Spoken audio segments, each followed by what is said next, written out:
morning, and thank you for joining us on our second day of our Co-op Online Conference 2020, Owning the Future. My name is Abigail Marshall-Katung. I am a Labour and Cooperative elected member for Leeds City Council. I am also a recent elected member of the Cooperative National Executive Council and a member of the Policy Subcommittee. Co-chairing with me this morning is a fabulous co-operator who is a Labour and Cooperative elected member for Witney, also a recent elected member of the Co-op National Executive Council and a member of the Policy Subcommittee. No other person than my sister, Rosa Bolger. Welcome to the first of our policy debates of this year's conference. This debate is the culmination of our 2020 policy process on making business work for the common good, looking at how we can hardwire our cooperative values and principles into the way our economy functions.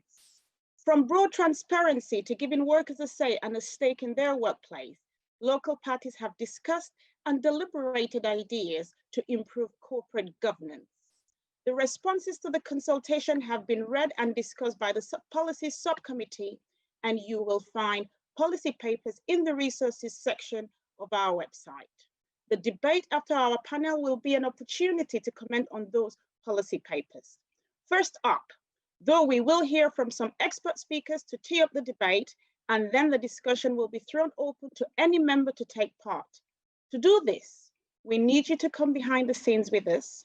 Let us know in the Q&A box to the right of the live video if you are watching on our website but want to have your say. I will now be introducing our speakers. And speakers, I would like you to know that you've got 5 to 7 minutes to speak. And there's 3 wonderful panelists and speakers that we have today. We've got our MP, Jonathan Reynolds. We've also got Paul Monaghan, and we've got the Right Honourable Hazel Blaze. So I will now call on Jonathan Reynolds, MP. Are you there? I'm here. Thanks, Abigail. Excellent. Thank you, Jonathan. Jonathan Reynolds is a Labour and Cooperative MP representing Stalybridge and Hyde and serves in the Shadow Cabinet as Shadow Secretary of State for Works and Pension. So John, we are so pleased to have you. Thank you very much for joining us, and over to you now. Abigail, thank you very much for that kind introduction, and it's really nice to be joining you from Stalybridge. I wanted to say at the outset, I had been on the telly this morning, so I don't just wear a suit to hang around my my study. It's not usually as formal as this, but look, it's lovely to be able to do this. It's obviously a shame we can't be together in person. It's such a lovely part of the year when we have Co-op Conference, but a huge thank you to all the people who will have put this together behind the scenes, because I think what we are being able to do with technology to keep some of these events going is really quite impressive. Look, in my opening remarks, I wanted to say, the first thing to say about this pandemic is the story about the impact on workers and on people is a story about inequality. Of course, this pandemic affects everyone. There's no one who isn't affected by it. But what I mean is, if you look at how day-to-day life has been for the last 6 months for most people, the difference in your work experience, where you are in the labour market, I think has never been more pronounced. So obviously for some of us, we've been able to work like this, like I am from my study, using technology on full pay, being able to do a job in a different way, but still the same. And yet at the other end of the spectrum of the labour market, you've had people either who've lost their income entirely because there hasn't been the kind of social security support for them that there should be, or there's been people who've had to go into work, often in conditions that concern them. And so we've got to start from that position of what the reality is, and that is an unequal position. And I think that's important because, to me, even before this pandemic began, the most interesting conversation that existed in sort of Western politics in this country and in countries like America and other European countries was already that question of inequality, of how the economy and how businesses work and what the outcomes are for people. And at the heart of that, and relevant to this panel, this policy discussion that we're having, at the heart of that for me was the increasing questioning that we're seeing, quite rightly, of what would broadly be called shareholder primacy. So that Milton Friedman idea that the only duty of a business is to its shareholders and to no one else, and that constitutes good business. I think if we're serious about this agenda, that is a doctrine I reject, and I think many people taking part in this conference reject it too. Of course, the conversation we're going to have will cover everything from tax avoidance to social responsibility. But fundamentally, that question of who does a business owe its duties to and how should that work is, in a sense, the biggest debate and the most important one. I think the first thing I want to say on this is, what strikes me the most is this is a conversation that hasn't just been confined to the left. Okay, so even in, say, America, right, a country with a very different political tradition in terms of this agenda to ours, you've had people like Jamie Dimon, who's essentially the world's #1 banker, the person in charge of JP Morgan. You've got people like Ray Dalio, who is a hedge fund manager, essentially the most kind of capitalistic people you could imagine, questioning this fundamental reliance on what we've had in America and in the UK, I would say, for 40 years, which is this doctrine of shareholder primacy. We've had people in this country like Mark Carney, as the governor of the Bank of England, give a speech on inequality, about how the economy isn't working because of inequality. We've even seen the Financial Times, basically running a series of articles around the need for new business models. I was our shadow city minister for the Labour front bench, Labour and Co-op front bench for the last Parliament. I can tell you there are many people who might not consider traditional supporters of the Labour movement who share this agenda. And obviously for us in the Co-op movement, I think it has to be integral to what we are about. When we talk about inequality, of course, that's income inequality, wealth inequality, regional inequality, all the things we traditionally talk about. It is also about intergenerational inequality and the difference in prospects. We are facing in this country the first generation of people who will probably be less well off than their parents. And when you think about the fundamental sense that people have as to what is progress, what should fundamentally the outcomes be for people, I think there are huge consequences of that. And so when we're talking about how business has to work for the common good, I'm sure Hazel, Paul, people I admire a great deal, will talk about tax, employee rights. But for me, that sense of corporate reform, the need for that has to be integral to it. Now, much of that is what would be in shadow cabinet terms under the Bayes agenda. I'm not going to get myself in trouble by straying too far from my brief, but the bit that I think is most interesting for me as the Shadow Secretary of State for Work and Pensions is that bit around pensions. Because if we look at fundamentally who owns large bits of the economy, it is our own pension funds. And I want a situation, I want a future where people aren't just more aware of their own pension pot in terms of what it means for their retirement. I want people to know where those assets are invested, and I want them to have the legal power that should come with control of those assets. And that is clearly very different to the pension system we have today. I mentioned when we did a call with Co-op members just after the cabinet reshuffle had taken place, this book, which I'm holding with me, is a prop. This is a book from America called The Rise of the Working Class Shareholder. It's basically a book by an academic in America that talks about how it is increasingly the case in the US that people are facing attacks to their working conditions, their employee rights, from interests in the financial system, which actually they themselves have a stake in through their own pension funds. It's possible for a worker to have their own pension fund effectively undermine their working position because of the returns that they will then receive, which actually go to that person's retirement fund, but which in no way represents a coherent system. And there's a lot to do to change that agenda. I'm conscious I'm already on 6 minutes on my timer here, but we had the pension schemes bill this week in Parliament. For the first time, thanks to our shadow working pensions ministers for the Labour front bench in the House of Lords, we were able to put into that bill a commitment that pension funds should be run in accordance with our commitments on climate change. We put into that, in work, to be fair, with the government, the first legislation for the pensions dashboard, where people will be able to log in and see all of their pension provision in one place. Now, that's just the beginning, and it's clearly overdue. If you compare that to savings you might have, you've got a stocks and shares ISA to save your money in, you can log in and see each bit of those holdings and know exactly where that is. That's a long way. Even finding out as an MP where the parliamentary pension is invested is not particularly easy, but it is just the start. And fundamentally, it's about ownership. It's about giving people power through ownership. And actually, I think pensions, whilst they don't always sound exciting to people, they are the place to start, because they are the biggest asset, the biggest pool of capital any worker will ever accumulate. And that's got to be part of that. There's much more to this agenda that covers my brief. The document that I know this discussion is based on talks about the Italian law that gives people the power, if their business is going to be made redundant, to potentially use the unemployment benefits, the redundancy payments they'd receive, to take control of that. And I think that is something we should definitely be looking at. I know that's had long-running support in the cooperative movement. But fundamentally, as well as all the other things we need businesses to do, we've got to get into this agenda of ownership, of assets, of control. So that is my starter at 7.5 minutes, Abigail. I'm really looking forward to the discussion that we're going to have.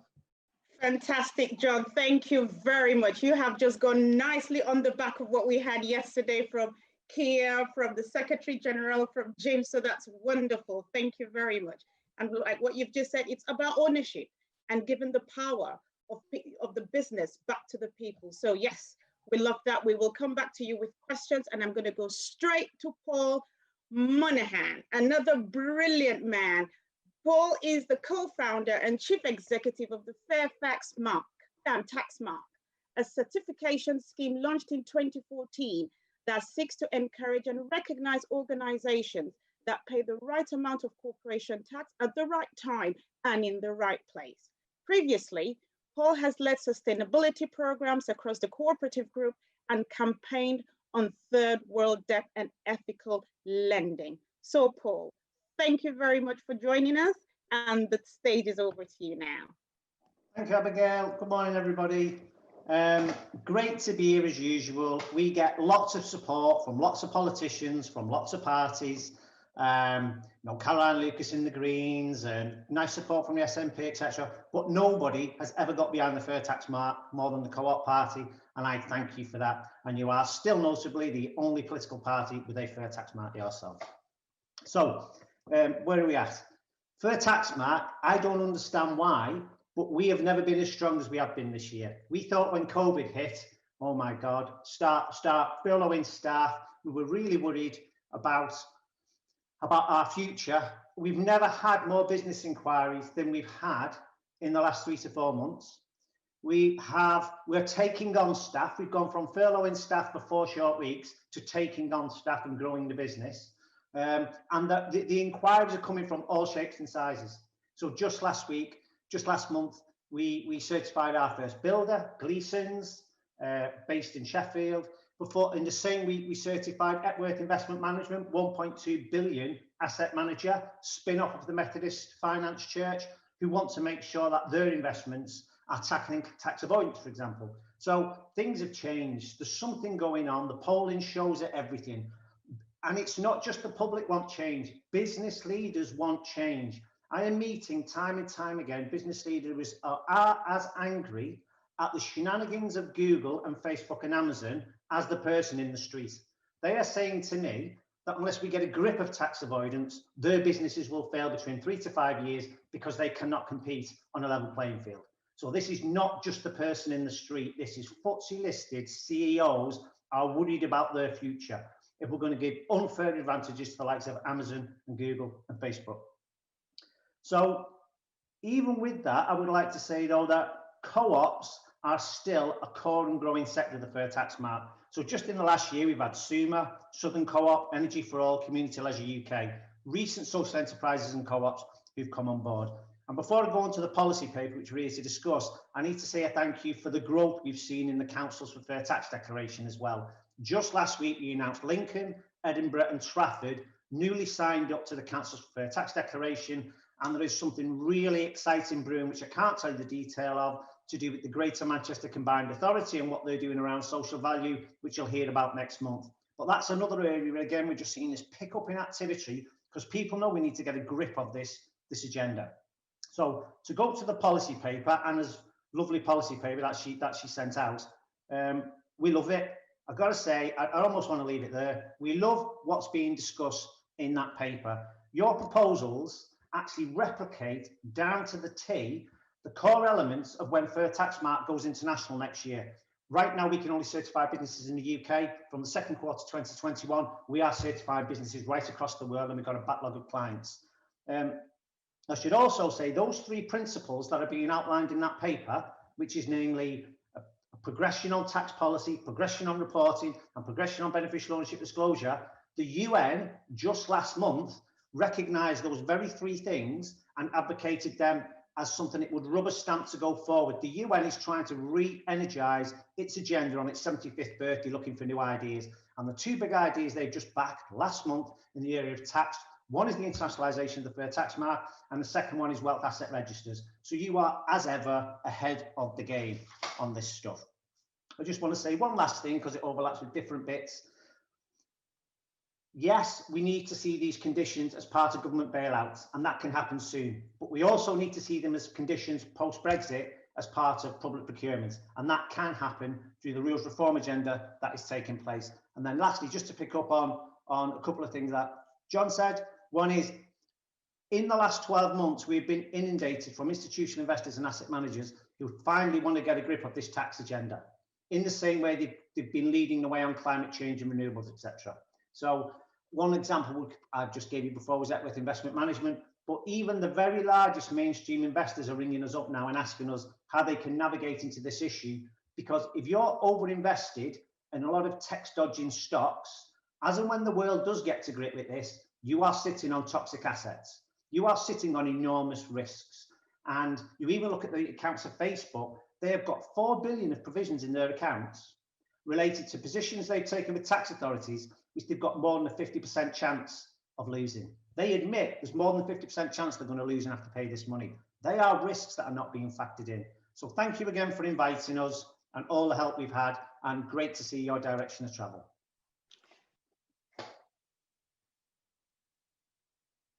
Informative session that you have just shared with us, and it's great to know that the co-op is also leading with the international tax arrangements that you have just mentioned. So I shall move swiftly to the Right Honourable Hazel Blaze. The Right Honourable Hazel Blaze is the former Labour MP for Salford and Eccles and served as the Secretary of State for Communities and Local Government under Gordon Brown. She is a member-nominated director at the Cooperative Group and is also a chair of the Social Investment Business Foundation and a trustee of the Social Mobility Foundation. Hazel, we're so proud to have you on here this morning, and the stage is over to you now. Thank you. Well, thank you very much, Abigail. I'm absolutely delighted to be here. And the energy in the room from Johnny and from Paul, I just think is fantastic. If we can keep that going, then, you know, we can change the world, I think, here, just as the Co-op Party has always done. And again, you're absolutely at the forefront of some new thinking about how we cope, not just with COVID, but also the last 10 years of austerity after the last financial crash. Which has now, you know, kind of multiplied the problems between the haves and the have-nots, and all the things that brought us into the Labour and cooperative movement in the first place have never been under sharper focus. What I want to talk about really is building a better way of doing business, which totally mirrors the policy document, making business work for the common good. And I think that there is almost a global movement going on here that started from quite small beginnings. But sometimes when you get something in the right place at the right time, it catches the zeitgeist and it kind of takes off. And I think that's exactly what's happened. 7 years ago, I helped take through Parliament a tiny piece of legislation, 8 clauses, I think, and it was private members legislation. It was called the Social Value Act. And basically what it was about was moving from traditional corporate social responsibility and philanthropy, which will always have its place, but moving business to a different place. And that was to use its mainstream business to make impact and to do good. And that was quite a revolutionary kind of concept 7 years ago. But I would argue now that it's actually become a very, very mainstream agenda. Johnny talked about some of the big investors. In fact, Larry Fink, who chairs BlackRock, after Davos last year, wrote to all the CEOs who have trillions of dollars under management, and he said, of course you have to be making a positive financial return, but unless you're making a positive contribution in the communities where you operate, you're getting no more investment from BlackRock. When these people start to talk the language of social value and investment, you know that you are really making a difference. So my central argument really is that we need to mobilise private capital for public good, because there is a shortage of public money now. It's only going to get worse with the recession that's undoubtedly coming, and therefore inequalities will grow unless we're able to really mobilise private capital. And I think we need to do that in practical ways. So the Social Value Act, which was private members legislation. The government announced last week, after me banging the drum for the last couple of years, that they're going to strengthen the provisions in the way that I asked them to do. And that is that from January, every public sector contract is going to require people tendering to exhibit their social value in a whole range of ways. They're going to train every single buyer in central government to be able to commission and to contract for social value. I'm hoping we're going to get a minimum weighting as well. I asked for 20%, we might get 10%, and they're going to evaluate social value rather than just consider it. So that piece of private members legislation is going to be taken up by government and strengthened so that it applies to the £300 billion of public money that's spent on procuring goods and services in this country. So for me, procurement is a huge prize. You look at the supply chains of all those global multinational companies, if we can get social value clauses into those procurement contracts, then we're embedding it in the mainstream of business. It's no longer an add-on, a nice to have. It's absolutely core to their principles. So procurement is a big prize, and I think we're on the way to that. Some of the big companies, Procter & Gamble, Unilever, Johnson & Johnson, Fujitsu, Balfour Beatty's, they're all in this space. I mean, John's right, you know, business can read the rooms. They know that a traditional form of rapacious capitalism is outdated, it's old-fashioned, and if they carry on in that way, they will not have a license to operate in the wider world. 92% of millennials want to work for a business with purpose and mission. If you want to attract the best talent, you're going to have a very different business model. And that is about ownership and it's about power. The second big area where we can make impact is about who we employ. In the co-op now, we've got 1,000 apprentices who are absolutely amazing. And we pay the full rate for the job from day one. They get a permanent contract. They don't get finished when their apprenticeship is over. And we've got over 100 degree level apprentices who will be our senior people for the future. So we're building our own pipeline.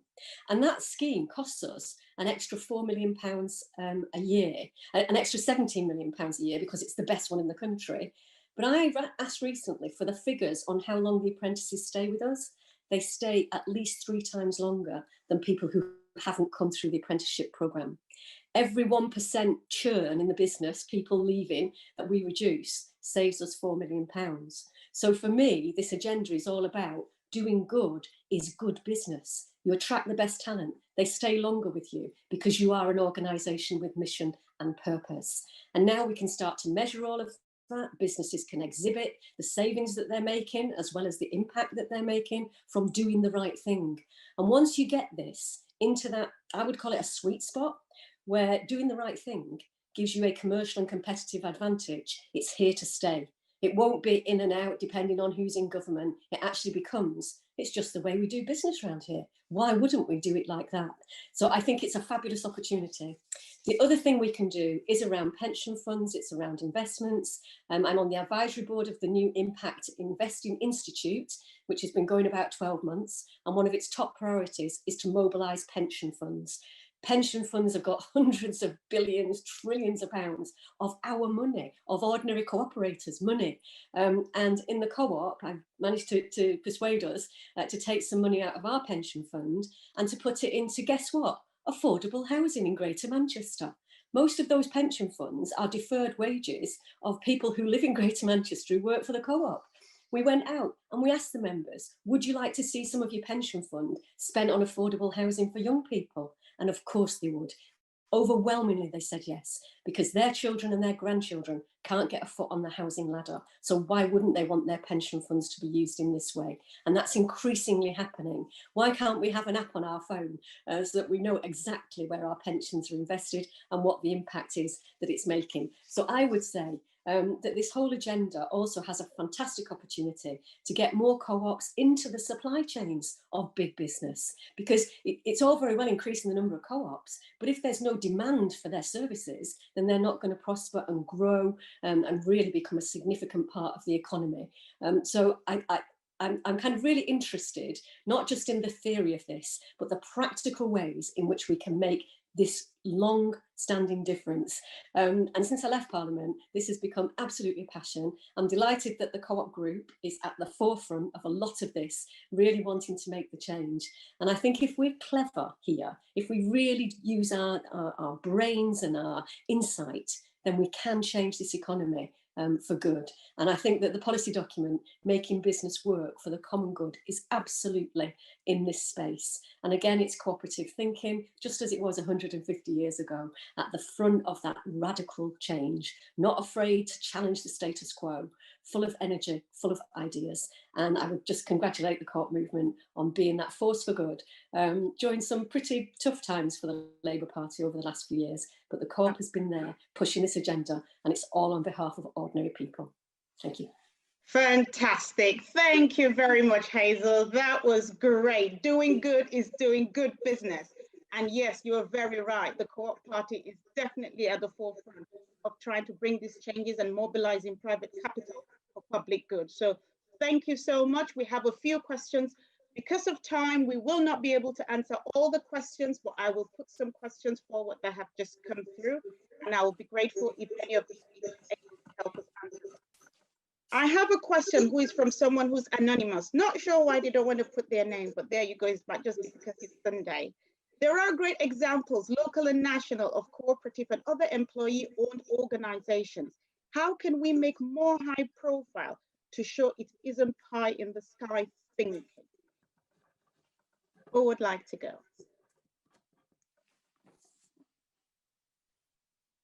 Well, if you like, I have a start. Yes, please, Hazel. Thank you. I think, first of all, I think it's a great question because if you're not careful, this agenda remains niche and it's just for those on the inside. I think the way we do it is we show in practical terms what a difference it makes. Who got a job, who wouldn't have normally got a foot in the door of a big organisation because they've got talent? How do we have case studies? How do we make it come alive? You know, when I first got involved with the pension stuff, I thought, God, this is deadly dull. And then I realised what you can do with pensions is you can change the world. So I think that we've got to be much more, as we were, you know, in the past, evangelical, if you like, but also backed up by really good, well thought out examples and case studies. And the second thing is you've got to mobilise this establishment. You know, if the Larry Finks of this world and the pension administrators and the trustees are all saying it's a good thing, well, let's get them out there. And then it's not just us from the sidelines banging on about it. You've got the real movers and shakers in the powerful economy saying this is the right thing to do. Fantastic. Thank you very much, Hazel. Second question is, road company owners stay anonymous using false trading names to get around planning laws, yet access huge environmental government grants. Can this be stopped? And this is from Dan Norris, former Labour MP for Environment. Can I pass that on to John, please? Yeah, absolutely. And nice to hear Dan's on the call. I mean, I was just going to say as well, in response to that first question, Hazel put it absolutely right. I mean, the first thing is the Co-op movement has always been a movement that has always had a practical thing you can point to and say, we're not just theoretical, this is what we're talking about, this is the difference that it can make. But this point around how we hold people accountable for what is definitely a very positive direction of travel. I think there are some technical things around how the size of pension funds, for instance, and how people access that. But this point around making people more aware of what they own. I mean, it's incredible to think. It's the average member of Cheshire County Council's pension fund, right? The average member of that would own £1,000 worth of shares in Amazon. They'll have no idea or control over that asset at all. But if you could make and find a way to give people that genuine information, much like as we have with other types of investments, as Hazel said, that to me, that direction we're going on using technology is absolutely crucial to do that, because I think the demand is there. And, you know, to be honest, I think that is an incredibly positive story for business if they can start to show the connection between that to individuals, because there's no doubt, I think, what people want, and if we can just channel that in the right direction, that is the way to go.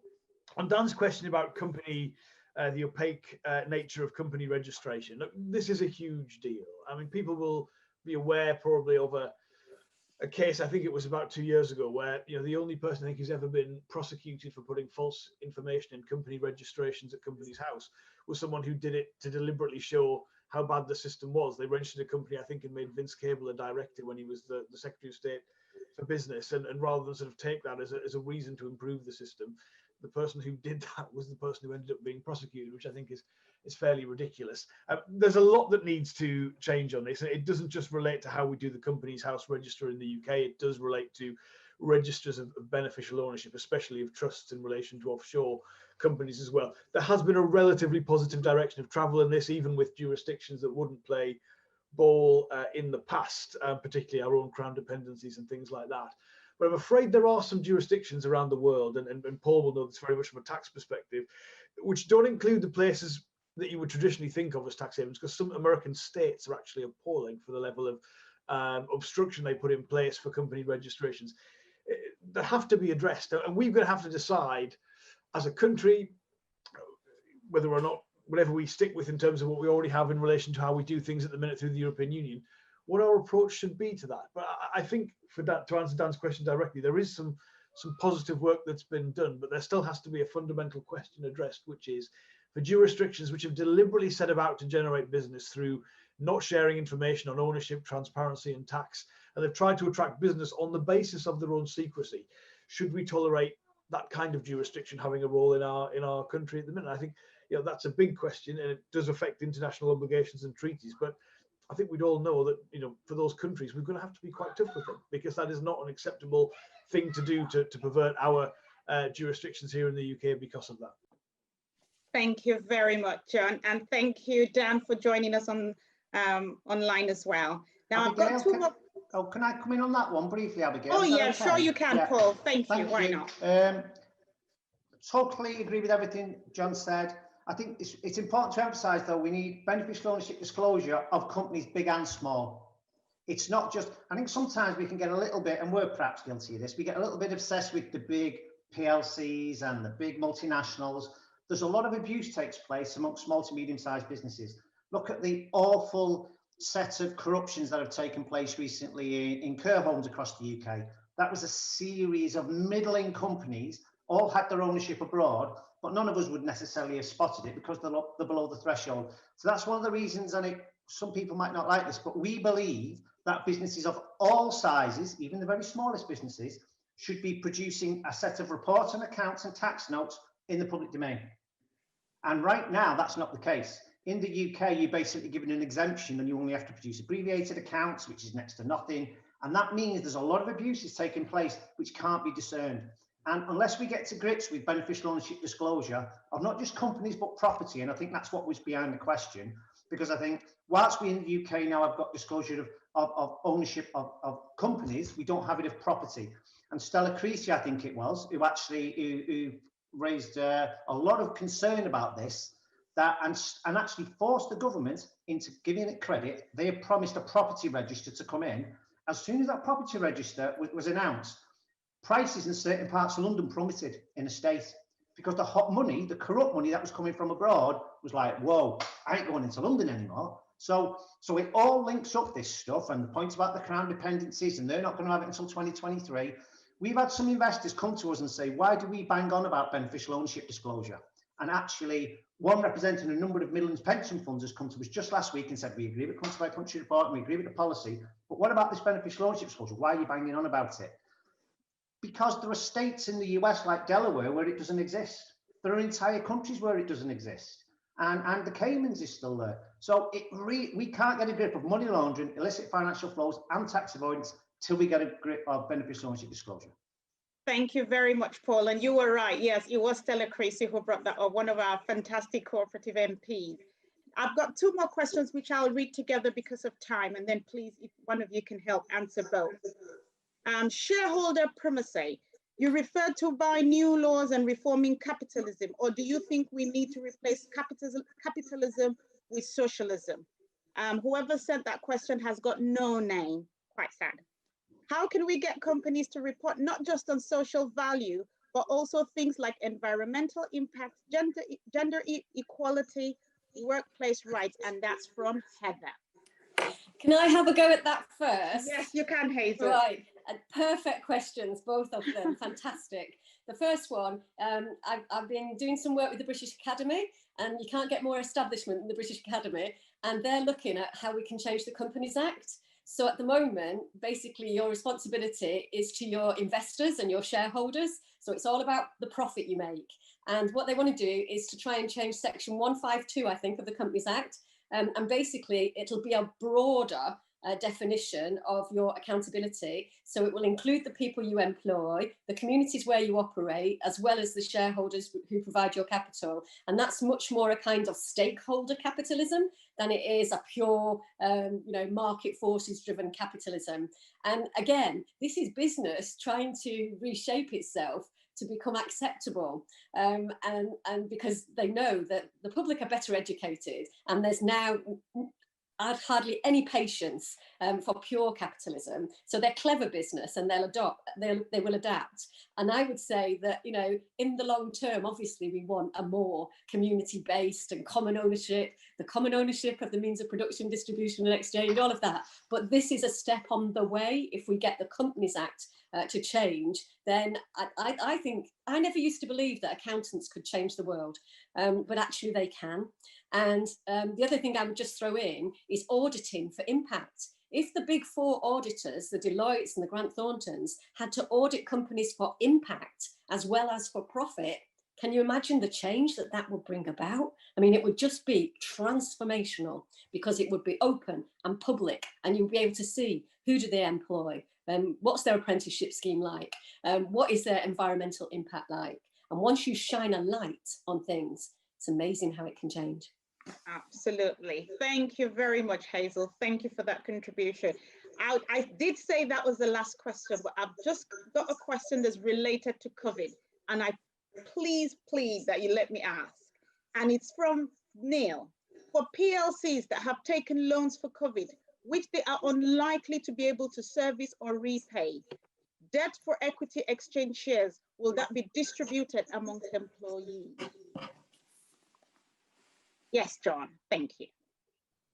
Great question. And I just, the previous question, I thought, you always know you're at a good policy event when someone asks a question to which the answer is, what is the nature of socialism? That's definitely a conference that we need to have. On this point around the bounce back loans and the level of debt, bad debt potentially that will exist because of that. This could be very significant. Some people think it could be over £20 billion. So this is a question that the country's going to have to wrestle with. The prospect of just saying a debt for equity swap, there is no actual mechanism to do that, or questions as to how that would be run, and that would affect businesses big and small. So I wouldn't be as specific as that at this stage, but I do think in the past, where we've had crises and the government has quite rightly stepped in to stop complete disaster, the things we have asked for, the conditions, the future of those things going forward has not always been top of the agenda because of the short-term need to do something. And we saw that very much of the financial crisis and the banking bailouts, and we've seen it in other things in the past.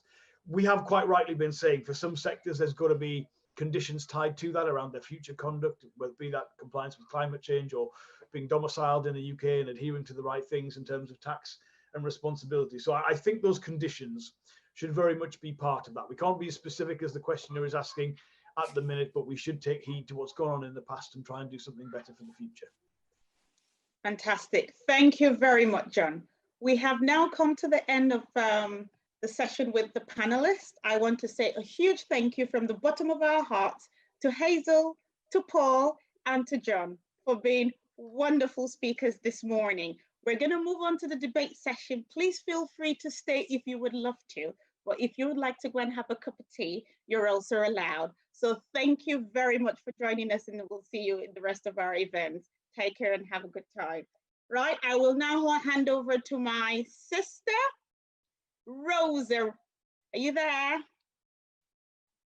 I'm here. Thanks so much, Abigail. And thanks so much to our panelists this morning. It's been really inspiring for me to hear you. I think, Hazel, you put it very well, not only to talk about the theory behind our cooperation, but also the practical changes that we can make. It was really important to hear. So now it's time to hear from you.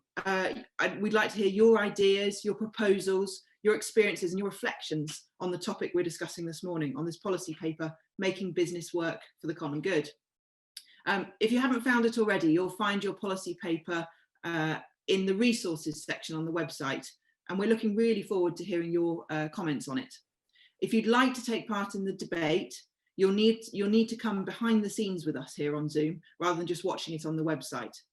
So if you wish to speak and you haven't already let us know your interest, then just pop a comment into the Q&A box on the right of your screen, and a member of staff will get in touch with you with the joining details. To our speakers who are contributing today, please try and keep your contributions to around 3 minutes so that we can include everyone that wishes to speak. And when I call you, please do make sure that your video is on and you're unmuted so we can make sure we see and hear you also. Be aware that we are recording this session, as we've done with all our Zoom events and our conference sessions, just so people can catch up afterwards. So let's go straight to our first contributor today, a great cooperator. This is Valerie Bozeman-Quarashi. Thank you, and good morning. Thank you, Chair, and fellow cooperators, and all those listening on the live stream. Very nervous here, but I'm speaking in support of how making London, well, the business work model work for all of us. So just to start off, so it must not be business as usual as post-Brexit, and with the COVID-19 still looming as a pandemic, and the uncertainty of one of the biggest financial crises. It's really important that we look at things at a sort of more micro level. We must speak truth to power, and that starts with what we do locally, and we must champion local businesses and the wider community of employees' rights whilst at work. According to the Economics Foundation Cooperatives Unleashed 2018 report, it spoke on how the local economy is really important and how the change of the culture of work must change and enrich employees' lives and other workers within it. From a dairy, say, in southwest of, say, England to Wales, or, you know, a barista cafe in North London. It's the small, medium enterprises that will be the backbone of our communities to rebuild the UK. It will be the SMEs that will give back equity to the most vulnerable community businesses that may be starting from families, for example, the Black, Asian, minority, ethnic communities, and the smaller businesses of ownership. It will be them that will enable the young people to also build back and give them a lifeline to protect them when they want to try and find employment. It's about that economical security that they will find with smaller businesses. And it's also the national government. We as cooperators must call on the national government. It'll be a while till we get back into office, but I know that with care we will. But it's for us to try and get their cooperation in terms of tackling the big business corporations. And it's also about us looking at investment of how we rebuild the local economy. So whether that be that we champion obviously ethical cooperatives, businesses, and look at the model that we already have in place. And we must keep on dreaming. We dare to dream and make it a reality for all those entrepreneurs and those young people that want to own their own business in their local area and build back our local economy. And just one more final point is for us to champion and help those, you know, at the local level, so that then we can help the global and other structures and give justice and equity to all communities. Thank you for listening. Thanks so much, Valerie, for your brilliant contribution there. So next we have a contribution from Damon Horrell. Damon, are you there? I am. Can you hear me? Certainly can. Go ahead.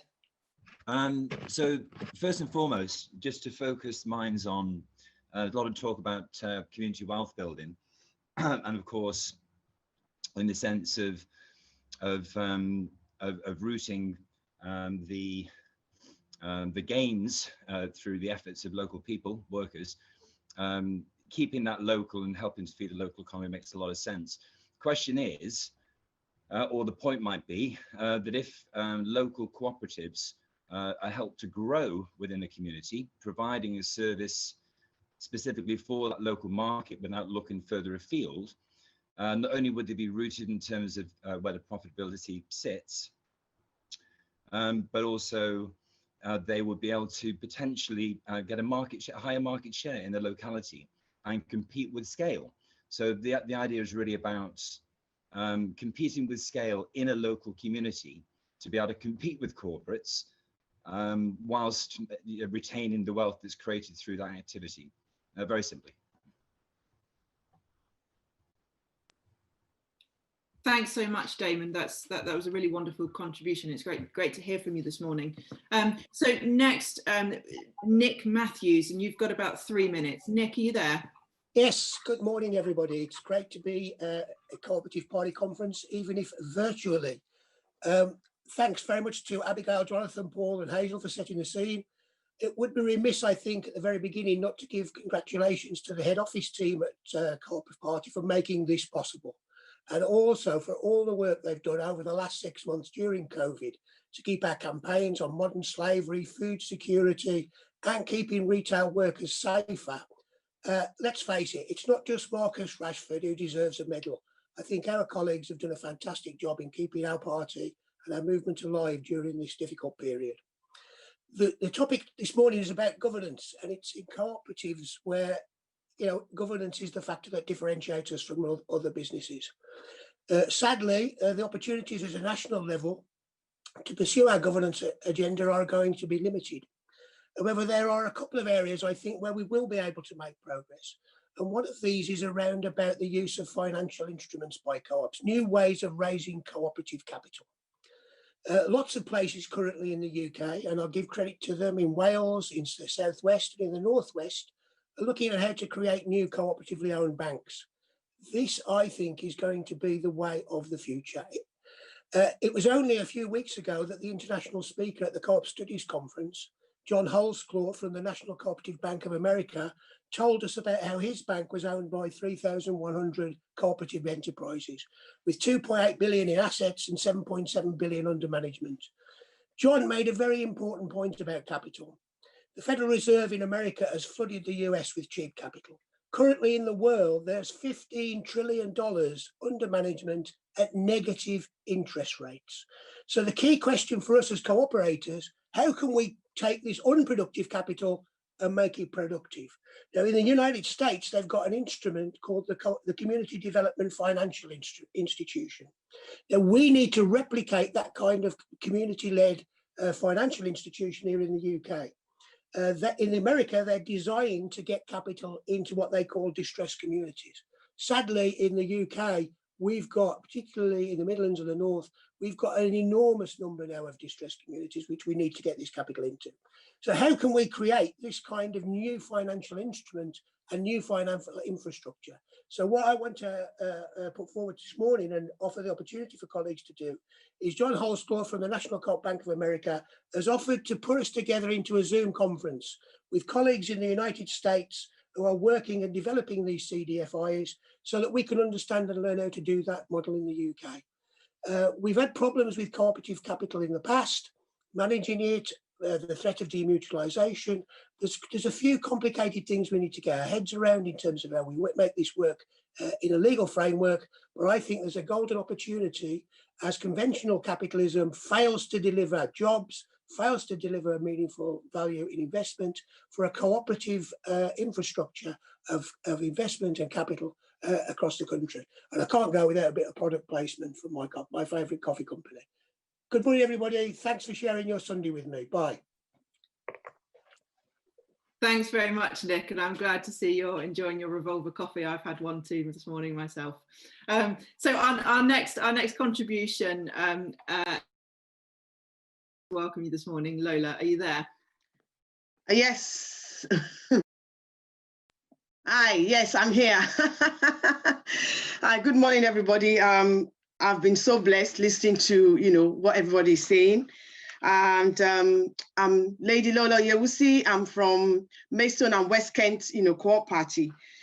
Today, what I would like to contribute is very equivalent to what Hazel has been saying. Hazel, you're just a woman after my own heart. I must say, you've been really fantastic. Business that works for the common good of our community. First thing I want to say, the government should make it mandatory that every business should have a corporate social responsibility, and that should be at the top of the agenda. And I believe that, Hazel touched on that earlier on. And also, we need to start seeing these businesses using local resources. This would help, all our high streets to be, to change, to be vibrant again as it used to be. Because with COVID and with everything else that's gone on, most of the high streets have just gone down, as to bear nothing, if you know what I mean. So it would be nice to see that incorporated into our policies, that it should be mandatory for these businesses to begin to use local resources with their labor market, also with skills and development, employing local people, running a business that is powered by local people, and making it also mandatory that we are able to run an effective business that is inclusive, that is diverse, and that is making sure that local people are at the top of the agenda. I would also like to say as well that in sourcing out of contract, just like what Hazel said earlier on, we need to start seeing procurement having policies that shows that they are following the government guidelines on equality, on diversity and inclusion, and tackling the issue of modern slavery. It should be incorporated in their procurement policies and procedures. I would also like to say as well, we also need to make sure that this business are working on the basis of no tolerance for zero contracted hours, because that has been something that's been affecting most of people from families with low incomes, and also people from diverse communities as well. Zero contracted hours should be non-existing in all the businesses whatsoever, because everyone deserves to enjoy the benefits, whether they are in full-time contract, a permanent contract, casual contract. Zero contracted hours should literally be struck off from any of the business policies and procedures, and that should also be made mandatory by the government. And the last thing I want to say is we need to ensure that these businesses are all about putting people first above profit. Putting people first above profit. And I can say to you that when a business puts people first before profit, its produce, the outcome that they will get will be vast more than what they actually expect. And when they make it a bit more inclusive and a bit more diverse, and giving opportunities to young people and to younger generation, using local people, that will reduce crime, and to social behavior will be reduced in our community. We see our local community working more together as one unit and increasing the economy locally. And that's all I've got to say. Thank you for giving me the opportunity to speak.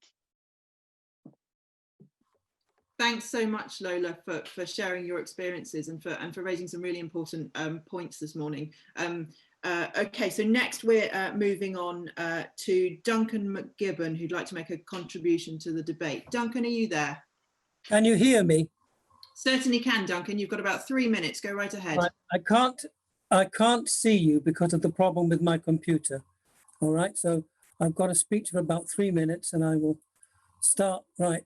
I would like to comment on the development agency on page 2 of Anna's proposal for Ancora buyouts.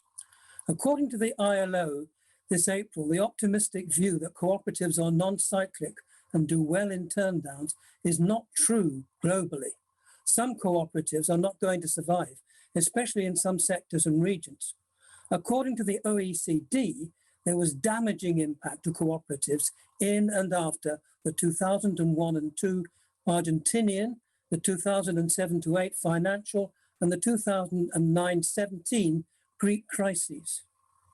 Conversely, cooperatives and wider social solidarity economies, when funded, contribute to local development by stimulating economic activity and creating employment, particularly for vulnerable people who are often excluded from the labour market and whose moral economy is not counted in GDP growth. These organisations have been actors responding to epidemics such as the Swaziland and Vietnam epidemics, relief efforts such as the natural disasters in Japan and Australia, and post-conflict settings in Sri Lanka and Rwanda, etc. The double challenge of sustaining old and creating new cooperatives is not mentioned enough. Many foundations and their networks are realigning funds to support economies of social solidarity beyond the project approaches, of which we've heard a great deal, and I'm very grateful to the debate right now. And we need to adopt a systemic approach. Organizations such as Daphne, the Donors and Foundations Network in Europe, and the EFC, European Foundation Center in Europe, and the Fondazione Cariplo in Italy are creating fundraising campaigns for COVID relief efforts and support to SSE organizations, as well as foundations and social enterprises in Malaysia, the Italian non-profit agencies, etc. Some surprising funds are coming from members of the Fédération des Entreprises de la Beauté. We have every right to appeal to their funds. Massive capitalization is required to support small cooperatives across the country. Many are losing volunteers as they join the unemployment queues. Massive capitalization is also required to rescue social care in care homes and domiciliary care. The sector is under pressure because families are reluctant to send their old ones to homes because of their terrible recent reputation. Many of these threatened businesses will require enormous capitalization to get going as cooperative models. Current money is too much devoted to local projects and not to the creation of a nationwide social solidarity economy hub from which local groups in subsidiarity can draw down funds. As the Polish poet Norris wrote, "The work of history has not ended yet. It's a stone pushed uphill with our hands fret. The moment we doubt, it hits our chest. It hits our heads the moment we rest." We must further our history and not be complacent about it.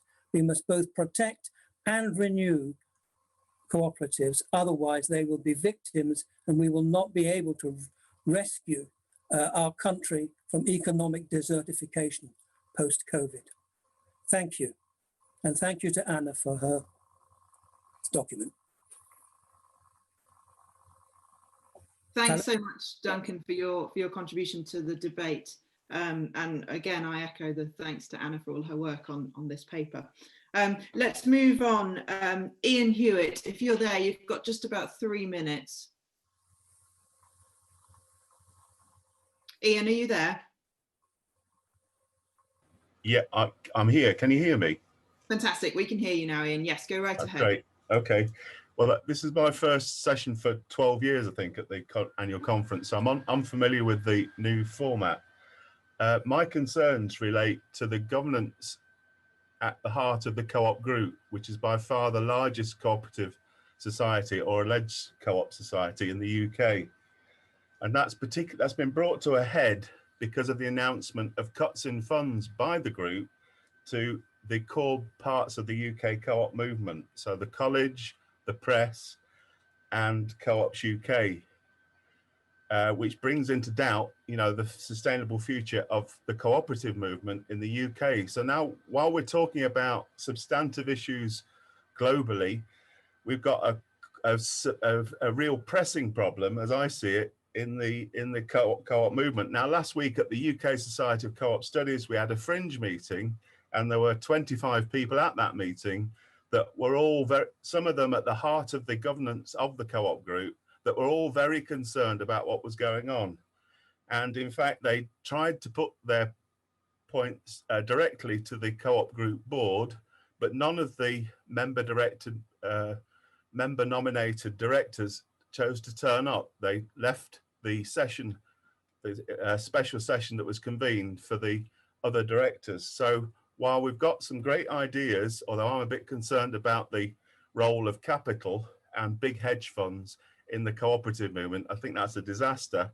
What we have got is a substantive problem at the heart of the UK co-op movement. And if we don't address it, there ain't going to be a co-op party, because most of the funding for the party, as you probably know, comes from the co-op group, which is asserting a very different policy from cooperation as anything that I can see, or anything that the UK Society of Cooperative Studies recognises as a cooperative. So I think we've got some very important, immediate and pressing issues to address.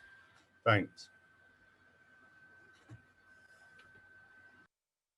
Thanks so much, Ian, for sharing your thoughts with us this morning. Can I respond to that? Hazel, sure, go right ahead.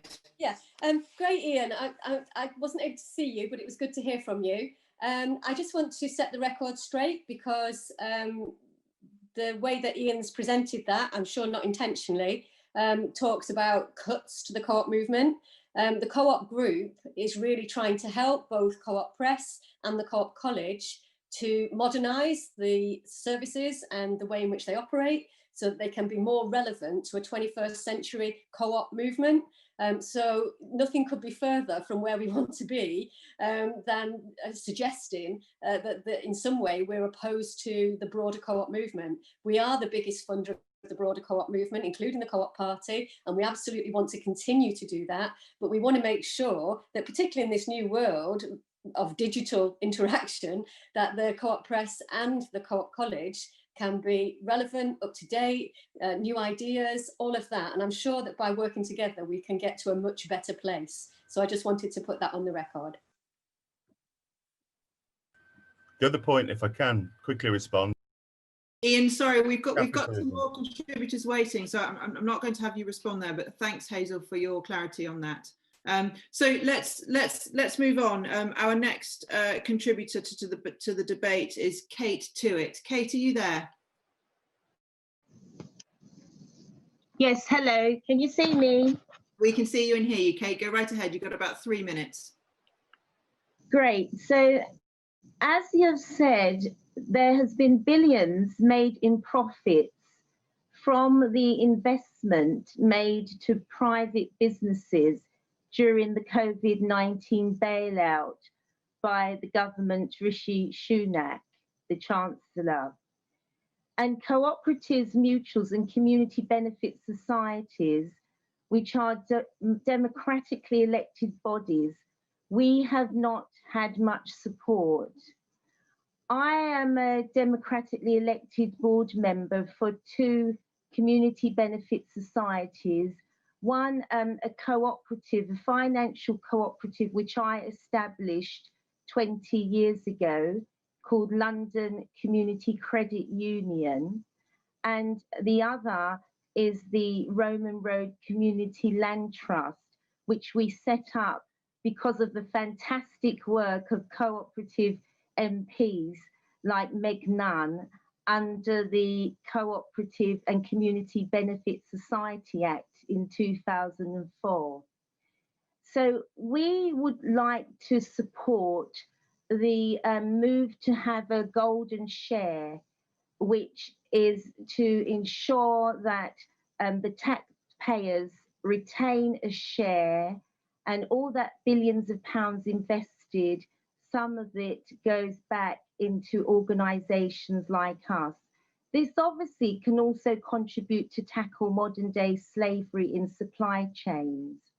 Now, we build homes in the Roman Road Community Land Trust, and I in particular would support what the Italian state has done to be introduced here by the UK government.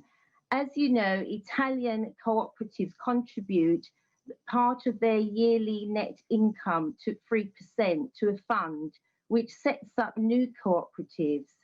And also the Italian state has made available other funds for workers to buy out, and that insists employment in times of crisis, as well as converts businesses into cooperatives. So we as a Housing Community Benefit Society, we would like investment from a fund like this, and we would be happy to contribute some of our profits into such a fund to help other housing cooperatives and other cooperatives to be able to build homes locally. But more than that, I would call for the cooperative movement and your support, Hazel, and all our fantastic MPs, Florence and so on, who we've heard from over the first day of the conference, to support us to have buyback of land. We cannot compete with the purchasing of land to build our homes, and we need small sites to build our housing locally.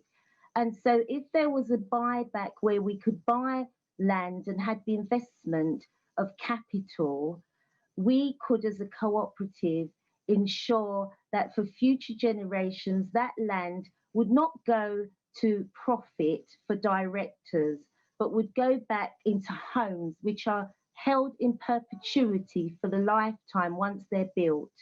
So I'm calling for investment for land buybacks. Thank you. Thanks so much, Kate, for sharing your reflections on the paper and also for sharing some of your own experiences. They're really interesting to hear. So we've got time for a couple more contributions this morning. So next we're going to go to Martin Strude. Martin, are you there? Yeah, I am. Fantastic, Martin. We can hear you. So you've got just about 3 minutes. Go right ahead. Okay, I'm a cooperative development professional of about 30 years standing, trying to scratch a living in the desolate field of developing co-ops. But today I just wanted to make a bit of a marketing point. Jonathan referred to Friedman's School of Economics and their adherence to the bottom line, as it were, the nothing matters except a return to the shareholders, and that's the only obligation that the standard model corporation has. And we know that cooperative corporations exist as well, but I don't know whether the body public understands the distinction between cooperative corporations and the standard model corporations. And I think what we should be doing is labeling the standard model corporations as speculator corporations to make the distinction between speculator corporations and cooperative corporations. All of the good stuff we've been talking about in terms of moral input to companies doesn't apply to co-ops. We've already got the values and principles embedded in co-ops for the most part. And I don't think the body public understands that. And I think it's a very important distinction to make between cooperative corporations and speculator corporations. Thanks very much. Thanks, Martin, for sharing your contribution this morning. So we've got time for just one more contribution, and that's coming from Victor Gelb. Victor, are you there?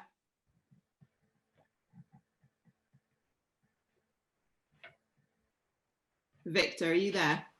Yes, sorry, I don't have anything to contribute. It was a misunderstanding. No problem. It's lovely to hear your voice anyway, Victor. So that wraps up our policy debate this morning then. Thank you for everyone that's contributed, and thank you, of course, to Johnny, Paul and Hazel for joining us as speakers this morning. It was really great to hear not only your expertise and your views, but also what you're practically doing in your communities. So thanks very much for that. For the next step in this policy process is that we'll vote, and unfortunately, because we're doing this virtually, we can't wave our cards in the air like we usually would.